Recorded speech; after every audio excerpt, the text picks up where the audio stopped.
Bonjour à toutes et à tous, heureux de vous retrouver aujourd'hui pour ma sélection de PC gamer du mois de juillet et donc des PC qui sont maintenant en promotion. Donc quand j'ai fait ma sélection au départ, ils avaient des prix très intéressants par rapport à leur config. Alors là, avec les promos, c'est encore plus intéressant.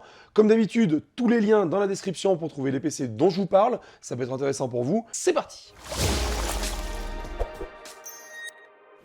Allez, on commence tout d'abord par le PC gamer, le Lenovo EdiPad 3. Alors, c'est un 15 pouces avec un Ryzen 5 4600H, RAM 8 Go. C'est un PC qui est assez sobre, c'est pas très complexe en termes de PC gamer. RAM 8 Go octets, un petit peu light effectivement, mais comme vous pouvez le voir, le prix est très attractif. 512 Go en SSD, une GTX 1650 Ti en 4 Go.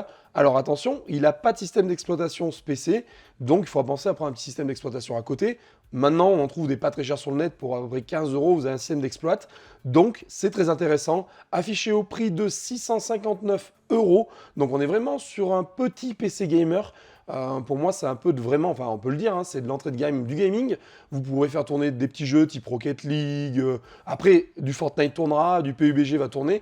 Attention, ça ne sera pas de la haute qualité, mais malgré tout, ce PC fait largement l'affaire. Et on passe maintenant au Lenovo EdiPad Nouveau 3. Alors, sur cette gamme-là, on est un petit peu plus haut. C'est un écran 15 pouces, cadencé à 120 Hz. Là, celui-ci est équipé d'un Ryzen 7 en 4800H à 16 Go de RAM. Donc déjà, on est sur quelque chose d'un peu plus costaud niveau processeur et RAM. 512 Go en SSD NVMe toujours. Et une GTX de nouveau en 1650 Ti. Celui-ci aussi est sans OS. Alors vous allez me dire, il est un peu plus cher, donc d'une centaine d'euros, là 799 €.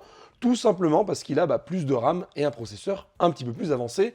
Donc il fera tourner les jeux un tout petit peu mieux. Voilà, si vous avez un peu plus de budget, vous pouvez vous permettre d'aller sur cette gamme-là qui est un tout petit peu plus haute. On enchaîne par l'incontournable, on va le dire clairement, le Lenovo Legion Y640.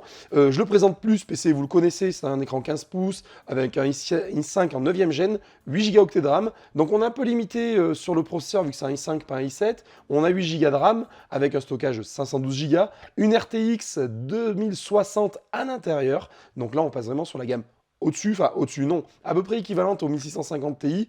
On est sur une RTX 2060 mais qui permet d'avoir du ray tracing. Donc on passe sur une génération un peu plus évoluée. Windows 10 à l'intérieur, donc là pas besoin de système d'exploitation, c'est un peu mieux. Comme on va le voir, le prix est un petit peu plus élevé, bien évidemment. 899 € en promotion. Et attention, si vous regardez bien sur la page, on peut choisir une configuration à peine plus haute. Non, pas plus haute, mais avec un sac à dos. Ça, je trouve ça intéressant. Le PC plus le sac à dos pour 10 € de plus. Vous avez le sac à dos transport. Je trouve ça très intéressant malgré tout. J'ai trouvé ça tout à l'heure en trifouillant un petit peu la page. J'avais pas fait gaffe au départ. Voilà, donc un PC très intéressant. Milieu de gamme, on peut le dire. Milieu de gamme. On va pas aller plus haut. Mais voilà, ce PC est très intéressant pour ça. En tant que milieu de gamme, il fait très bien le taf. Il fait tourner pas mal de jeux. Vous ne tournez pas en ultra, mais vous ferez tourner des jeux assez sympathiquement. On enchaîne maintenant par le PC portable Asus Dash TUF. Celui-ci aussi, on ne le présente plus. Je vous ai déjà présenté dans de précédentes sélections. Mais une fois de plus, un écran 15 pouces, 240 Hz, un i5 en 11e génération, pardon, je vais dire 9e, 11e génération, donc un bon i5, avec 16 Go de RAM. Donc il a ce qu'il faut derrière aussi, c'est quand même pas mal. Un SSD en 512 Go octets, équipé d'une RTX 3060. Là, on est sur les dernières RTX qui sont sorties. Donc, on est sur une bonne config, en sachant que la 3060 est équivalente à peu près à la 2070. Donc, on est sur un PC qui est à peine plus haut que le Lenovo qu'on a vu juste avant. Ça justifie tout simplement par le prix qu'on peut voir, 1099 €, qui est un prix très abordable pour cet ordinateur. Et on enchaîne maintenant par le PC portable, le MSI GF75. Alors, cet ordinateur, pour moi, ça sera sûrement le PC le plus équilibré en termes de rapport qualité-prix. Tout simplement parce qu'on est vraiment sur un 17 pouces avec un refresh à 144 Hz, un i5 en 10e génération, 16 Go de RAM, 512 en SSD donc à l'intérieur, et une RTX 3060. Windows est présent dans cet ordinateur. On est sur un PC très équilibré en termes de qualité-prix. 1100 €, là, on est sur un PC qui fait vraiment le taf. Pour moi, c'est presque le meilleur de cette sélection, parce qu'il y en a un juste après qui est vraiment pas mal. Le Lenovo Legion 5, alors celui-ci aussi est très intéressant. Un écran 15 pouces, donc plus compact, rafraîchi à 120 Hz lui aussi. Ryzen 5 en 5600H, 8 Go de RAM, on est un petit peu plus light, 512 Go en SSD, mais on a une RTX 3060 présente à l'intérieur et il est livré sans OS. Donc, on va dire que entre le MSI et le Lenovo, je vous préconiserais d'aller plus vers le MSI qui, lui, a un système d'exploitation, a un peu plus de RAM et, à mon sens, un petit peu mieux. Mais cet ordi est quand même bien pour le prix qu'il affichait. Il ne faut pas l'oublier, actuellement, il y a beaucoup, voire des ruptures de partout en termes de cartes graphiques. Les PC portables, à mon sens, sont peut-être actuellement le bon choix, tout simplement parce qu'ils ne sont pas évolutifs, mais malgré tout, ils proposent des cartes graphiques à des prix intéressants. Parce que là, une 3060 en RTX, actuellement, elle vaut 600 euros, quoi. Donc 600 euros pour 400 euros de plus, vous avez le PC entier. Pour moi, à mon sens, le PC portable, pour l'instant, prédomine un peu les PC de bureau. Vieillira plus vite, certes, mais actuellement, avec les ruptures, les PC de bureau, c'est immontable. Ça coûte beaucoup trop cher, enfin, à mon sens. Allez, on continue. On passe maintenant, à mon sens, donc, au PC. Là, cette fois-ci, de la sélection. C'est celui-ci, à mon sens, si vous avez le budget vers lequel il faut aller. On est sur un MSI, un PC portable en GF75 de nouveau Cine. Ce PC, c'est un écran 17 pouces, 144 Hz de refresh.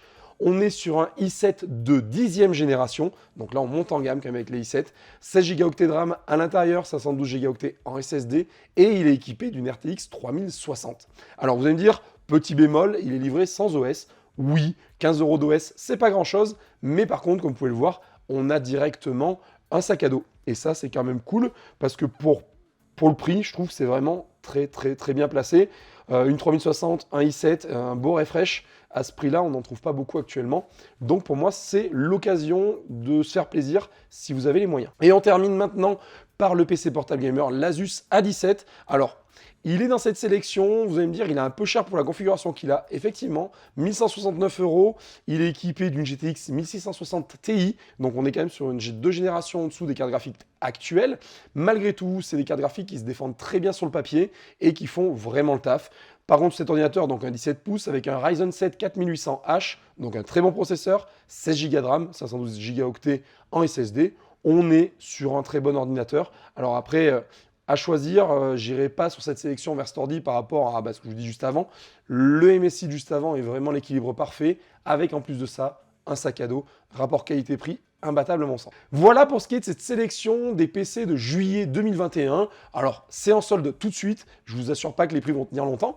Mais en tous les cas, cette sélection a le mérite d'exister. Si ça peut vous aider, n'hésitez pas à me contacter sur Twitter. N'oubliez jamais, j'ai besoin de votre budget, la taille de l'écran que vous souhaitez et ce que vous voulez faire de l'ordinateur. Avec ces 3 éléments, j'essaie de sortir l'ordi qui, à mon sens, ou les ordis qui, à mon sens, peuvent faire le taf pour ce que vous avez à faire. Alors, ne venez pas me chercher avec un budget de 500 € pour faire du gaming hardcore en Full HD, ça n'existe pas. Voilà, je le dis parce que j'ai quand même des gens qui osent me dire « J'ai 600 € de budget et je veux faire tourner tous les derniers jeux du AAA du moment en Full HD ». Mec, ça n'existe pas. Je ne peux pas inventer quelque chose qui n'existe pas. En tous les cas, n'hésitez pas à me contacter, à lâcher un pouce vers le haut, à vous abonner si ce n'est pas déjà fait. Et je vous dis à très bientôt pour une nouvelle vidéo. À ciao, bye bye.